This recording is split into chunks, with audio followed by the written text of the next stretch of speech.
I really went into this thinking that I was going to absolutely hate it. But so far from what we've seen, I'm loving this series.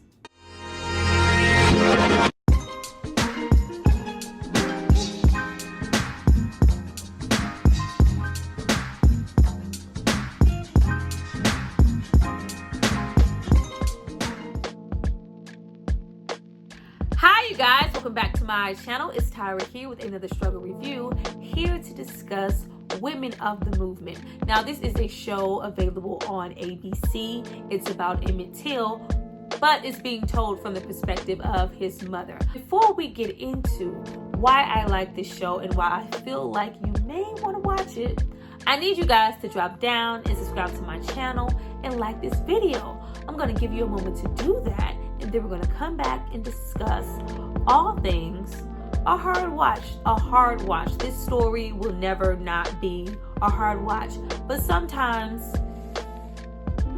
you gotta watch a hard watch. Go back.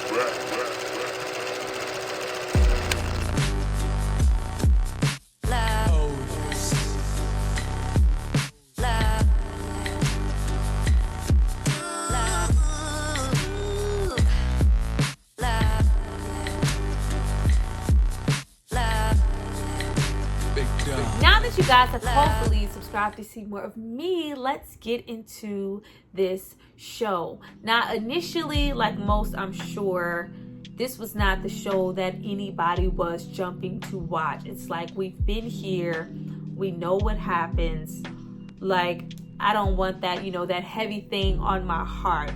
But surprisingly, even though it is very much so heavy, and we're going to get into the heaviness, this so far has been a good watch. The show is endearing, and it shows a really, really great side of not only Emmett Till, but his mother. It humanizes them both, especially Emmett Till. A lot of the time, I don't see past the tragedy and, the trauma, and I only envision him in that casket, in that picture that we've seen so many times. But with the story and how it's being told here, everything that I've seen so far with the show, even though we know what to expect and we know what's going to happen, it feels refreshing and it feels new, and it feels like we're learning about them and we're seeing them, just as people. We're not so much, even though we are, especially like right away, I was like, damn, we gonna jump right into it. We are focusing on that tragedy, but in the short time that we do get to spend with Emmett as just a kid and a 14-year-old, it's nice to see. It's nice to see him and just not see the casket initially. Now, episode 1 does a very good job of establishing that mother and son dynamic.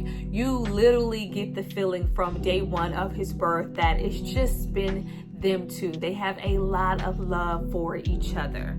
Now, she was in labor with him, and he was a breached baby. He was told, he'll never walk again. You should take him to a facility. But she is very proud and loves her son and has, pushed him, nourished him, cared for him, uplifted him to who he is now and get to see. And I was all too excited just to see Emmett Till be that 14-year-old. Like, he was just so happy. You miss so much of that when you just directly dive and only identify him with the tragedy and tie those two together. You just miss the fact that he was a 14-year-old and he was a boy. You also see that for 1955, they live a very different life. They are considered Chicago city folk. And unlike their uncle Moses, he's, never been to Mississippi. He knows nothing about that, but he is intrigued by it, as any 14-year-old would. This is all I know. All I know is Chicago. Not only that, but you can tell that he has been very much so coddled and protected by his mother from a very young age. And so has she. You see see that she has the prospects to, maybe remarried. You have this man there, Gene, who is very interested in, playing that fatherly role, being there, but it has been them, and they are so used to being in their bubble and protective over each other. At that moment, they both, kind of want to take a leap of faith. I want to, maybe link up and be with Gene and, pursue marriage and, form a family again. And in turn, he wants to experience maybe what Mississippi has to offer. At this point, he is thinking of Mississippi as an opportunity for growth and freedom as a teenager, and just to experience something new. This is the South. I get to fish. I get to, pick cotton and be in the fields on a farm and help my uncle, be with my family, get, from under my mother's thumb. I'm getting older. I'm a teenager. I want to flourish. I want to thrive. This is going to be fun. You also see that she is completely against it. She feels like, which was the smart choice at that time, you don't know what the South is. You're glamorizing it for what you think is going to happen. We are city folk now, but I've lived there. I've been through it. You have to, conduct yourself a certain way. You have to, be small, be belittled. Yes, sir. No, sir. Keep your head down. You aren't equipped to be that way because I didn't raise you that way. I don't want to be a part of that. I don't care to go back to get none of anything that Mississippi has to offer.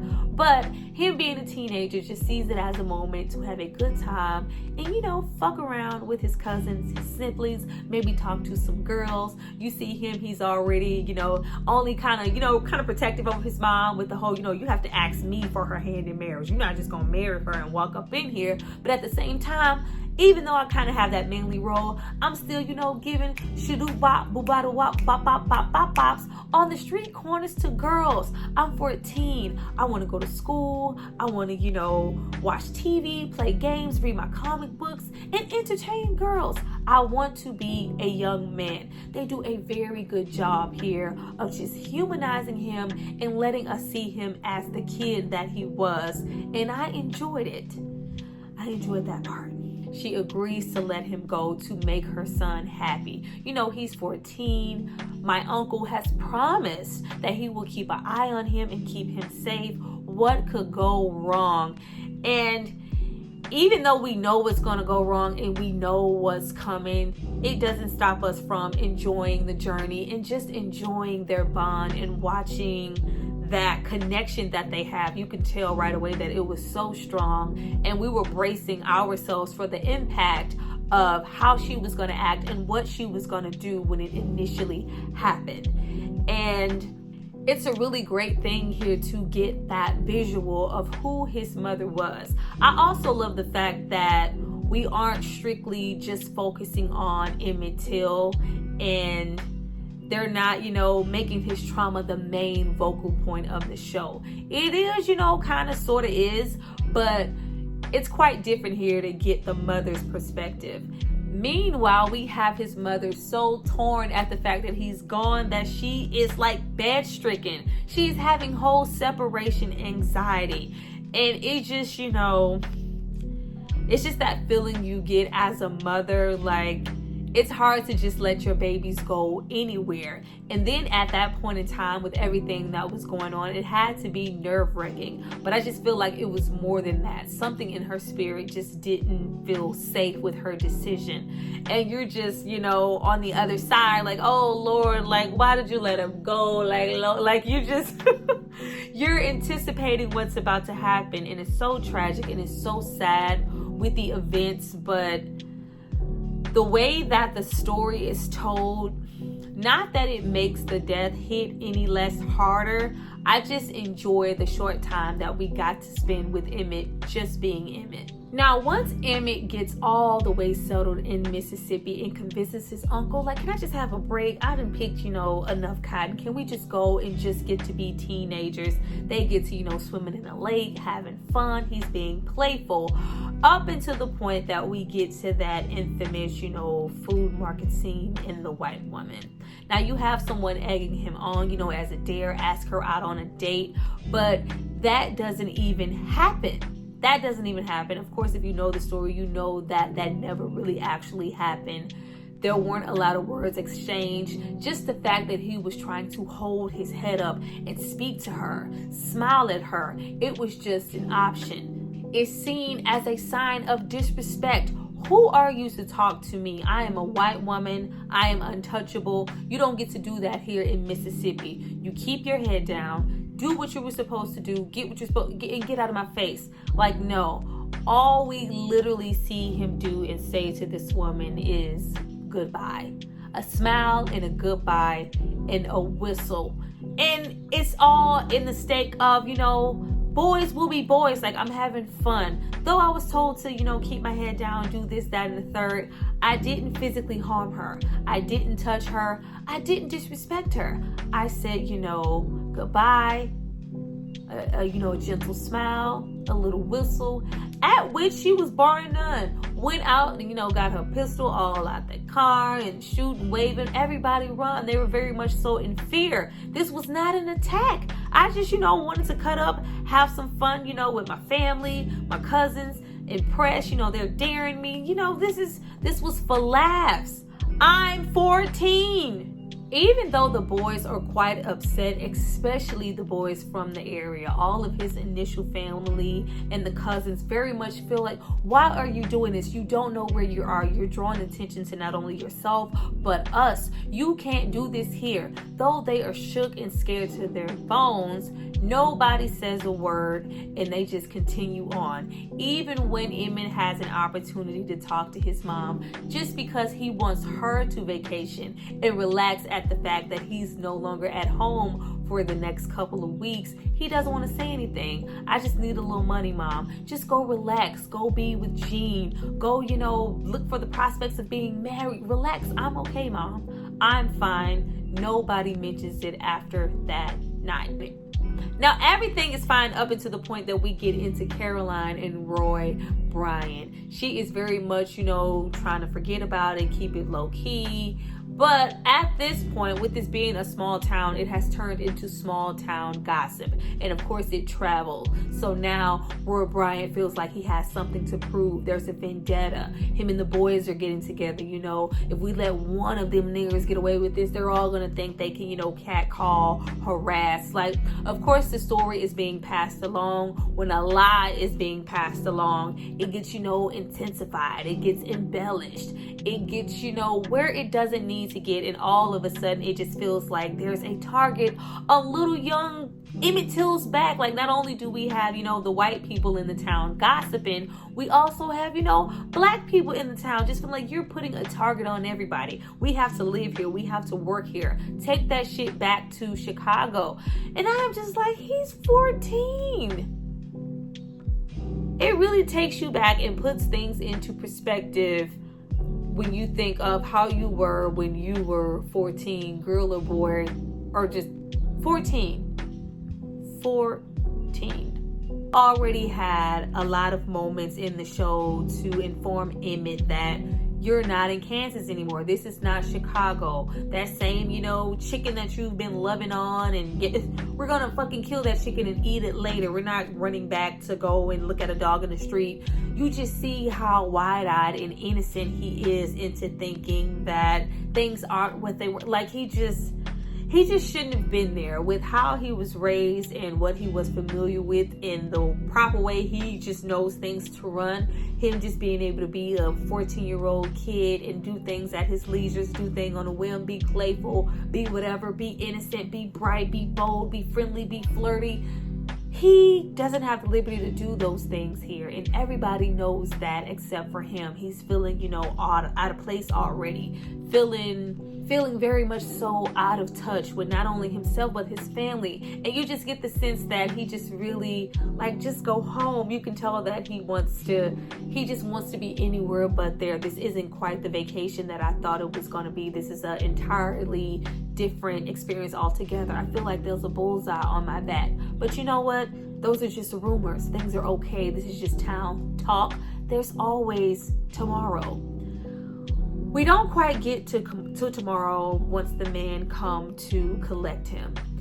And it's so disheartening just watching them come to collect him and see how defenseless the Uncle Moses is and his wife. Like, they just have range and liberty to come in and kill all of us just under the umbrella that they are a different color.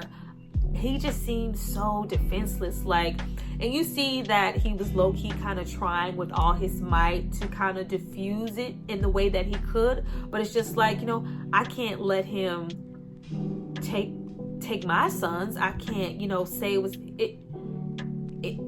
Emmett, or this did happen. I don't know what's going on, but what I do know is I'm gonna diffuse it.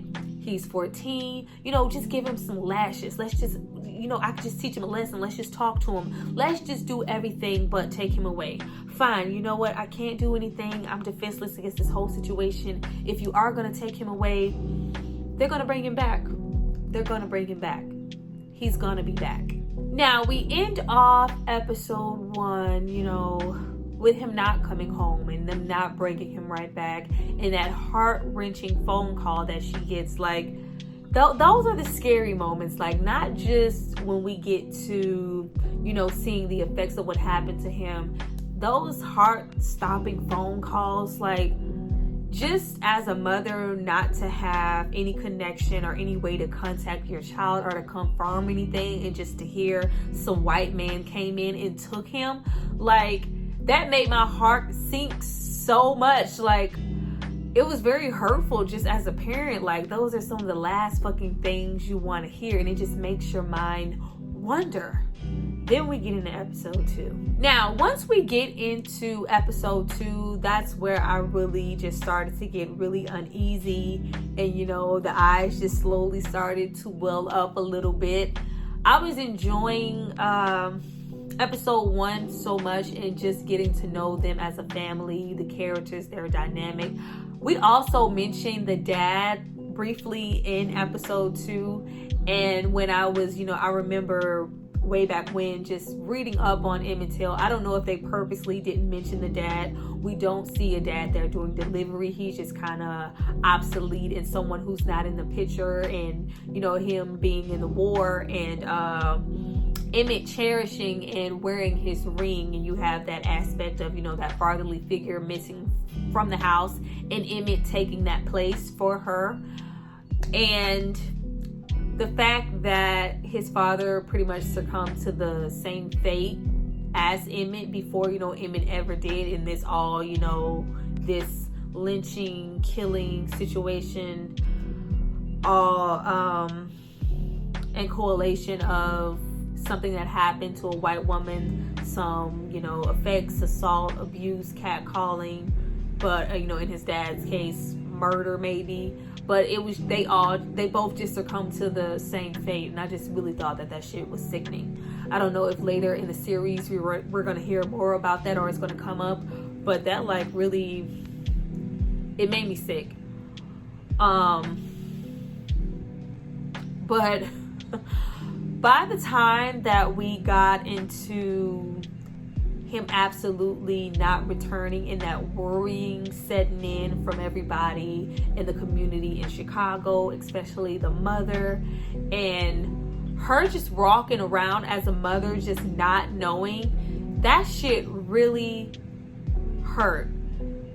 I am a mom. Anybody who is a parent, you really don't even just have to be just not knowing, like, that really hurt so much. And just to see the belief that she had in her son returning, and like, I can't just sit here, I can't just pray, my son is missing, he hasn't been found, somebody came in and took him out of his bed with a gun, and nobody knows where he is. I have to go down there. I have to do something, at which, we have a family member inform her to go to the NAACP, and they want her to be on the forefront. This isn't my story to tell. You be out there, you get his name out there. Whatever you have to say will be more, heartfelt, and reach a broader audience than what any, press kit could run. You do what you need to do to get your baby home. You put yourself on center stage and let it be known who he is and who's missing. This is a child. Like, that not knowing, and that uncle just not, nobody in the family reaching out to call or say anything, like, it shook me so much, because it was pretty much like he knew. I felt like the uncle knew. I felt like the entire family knew. With them being close knit to those, Mississippi roots, you can very much tell with the uncle being, 64, he was brought up there, he was raised there, he knows nothing but this, he knows what's going on. And the moment that they didn't return with him in, 20 minutes or whatever, he knew he was gone. He knew that baby was dead. And I felt like he couldn't call and say anything or give a message, because it was just the guilt that he had to have been feeling at the fact that he would sit here on my watch, in my care, and I promised I would watch him and make sure nothing happened to him. And not only did something happen to him, but he's dead, and I know it, and I just can't pick up the phone and say anything about it. And of course you have the mom just like, I don't believe that. I'm not believing anything. I'm never going to believe the worst. I believe in my son. He's going to return. He's okay. And it doesn't help that in Mississippi, they're, backtracking now. They're reporting hoax calls of, we seen him, he was here, he was there. They're trying to make it look like he ran away or he got away. And they're also saying to the sheriff, to anybody who will listen, we let him go. Yes, we got him, brought him here to the wife. Granted, we heard a whole female in the call. We heard the female voice in the call say, that's him. That's the right one. We heard you. We heard you. But it's like, no, nobody was ever there. We brought him here. She said there wasn't a guy, and we just let him go. You just let him go. Nobody's quite believing the story, but it doesn't really matter, because in Mississippi, nobody really gives a fuck. Nobody cares. I love that you have the uncle and everybody kind of close to the story, making it a point to say, he's a kid. He was 14. He was 14. Nobody cares. The deputy, sheriff, nobody's cares. It's just like, okay, whatever. What exactly do you want me to do? Did he say ma'am to her? He looked at you in the face. He looked at you in the eyes. Yeah, what do you want us to do? Nobody cares. Why are you kicking up dust over nothing? This baby was considered nothing. It's terrible. Meanwhile, we have, the Bryant family flat out lying, and, them kind of being investigated and questioned, but it pretty much amounts to nothing. The town is very much so biased. And once we get into Carolyn, like, it was something to watch how protective she was over, watching her sons, watching her children. And it's just like, my sons are in there. Am I being arrested? Am I being questioned? She even goes as far as to, start to kind of enhance the story. Every time the story is told, it gets enhanced as far as, the role Emmett playing. How did he talk to you? How did he address? They're all just being handled with care. Nobody wants to speak productively to the press, say anything positive. There's all just this atmosphere of he got what he deserved for what he did, when he absolutely did nothing. So once we actually get to the point of them finding the body, like, and it being identified, they instantly want to bury it. They don't even want him, to be shipped home. Like, it's so bad to see and just so tragic what they've done. They want to instantly cover it up. It's no, he needs to be buried. You be a good old boy and go bury him in, your backyard, your land. Just get rid of it, and that's it. You do what I say. And you see that the uncle is very much all inclined to do what he says. But as well as, with Emmett's mother, even in Mississippi with the family, there is a change in the air. We are tired of this. We are tired of being oppressed. We are tired of being murdered. We are tired. What if that was me? We can't keep, you have to, this is all I know. This is my life. This is my home. Like, this is what they told me. How long are we going to go off of just doing what they told us to do? When are you going to do something? You're going to bury him without his mother's consent. She hasn't even gotten to see his body. You're just going to do that? But he doesn't. We have him shipped back, and we have the mother who has stood strong, even when she gets the report that maybe it's his body. And she's like, you know, I need to know. I'm still not going to break. Who was it? Who said what? Who was there? What did he look like? Where is it? It's like, what good are you? I need information. I need confirmation that that is my son. And she's very strong and standing in it. But once we get to the point that you have, you know, the agreement that, you know, we'll take care of shipping for the body and go against, you know, the town, and, you know, we could cause a whole uproar with what we're doing as long as she doesn't look at the body. Don't look at the body. It's just like, who are you to tell me not to look at the body? For all I know, that might not even be my son in the box. And I think deep down she was truly hoping that it wasn't her son. But once she got, you know, confirmation after confirmation, and that box actually arrived under the pretense that, you know, she won't look at it and this won't make the news and nobody will ever see it, you'll just bury him and go on with your life, she just breaks down. And the first thing she says is, you know, you didn't die for nothing. Oh gosh. So by the time we get to actually seeing the body, like, they do a very good job of showing us, you know, the lacerations, the cuts, the bruising, the water damage. You know, he was lynched, he was shot in the head, mutilated, body parts, certain things cut off. Like, they spare no parts on letting us see the damage that's been done. And it's really hard to watch once you get into that visual of her seeing where her son is now and what he was to her as an infant and how she pushed. And every mother wants their child to grow. No mother sits and thinks of, you know, what if my child dies? Nobody's mind goes there. So just for her to coincide the space that he was in and what he could have been and what he should have been, and the son that she brought up and pushed from being that breached, you know, maybe not going to walk kid up into what she saw, and how she was even able to look at that. It was horrible. It was horrible, but the series, it helps a lot that it's not just focused on that, and we focus more on her perseverance and her wanting to get her son's name and what they did out there. I'm not gonna just stand by and let this happen. Nobody's gonna cover this up. I want them to see. I want you to take pictures of him as is. I want not only that, but we also end with her saying, you know, I want an open casket. I want a funeral that's open to the public. I want everyone to see.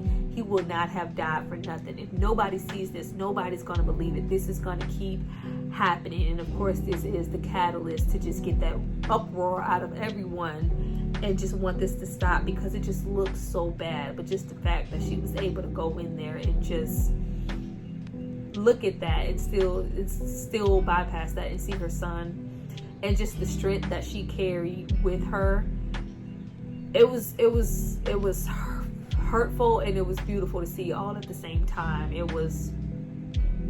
We got to the tragedy that we knew that we were going to get to, and I'm still looking forward to seeing who his mother is and what she became afterwards, and just being strong with her, because it was horrible. Even though we know the story, it doesn't make it any less hurtful, especially to see it with, you know, fresh eyes. Sometimes we get, you know, kind of demonetized to certain things, and it's just like, you know, but it's hard, but it's also good to have reminders. And this series is very much so a reminder. I'm going to keep watching. Well, you guys, that was my review for Women of the Movement. I hope you enjoyed it. Please drop down and tell me what you think about the show. I had mixed feelings as far as what I was going to think about the show and how I was going to feel, but I ended up hurting. But I ended up gaining so much more than I thought I would. It's always good just to have these situations humanized and you see these people past their tragedy. I said the same thing, I believe, in my review for Midnight Miami. My review for, you know, A Night in Miami, that's what it is, with, you know, Malcolm X and Sam Cooke. Like, we always remember the tragedy. It's always, you know, that. But it's really good to also remember just the person. These were people, especially this person. This was a boy, and he has a very strong-willed mother, and I'm looking forward to seeing her journey thus far.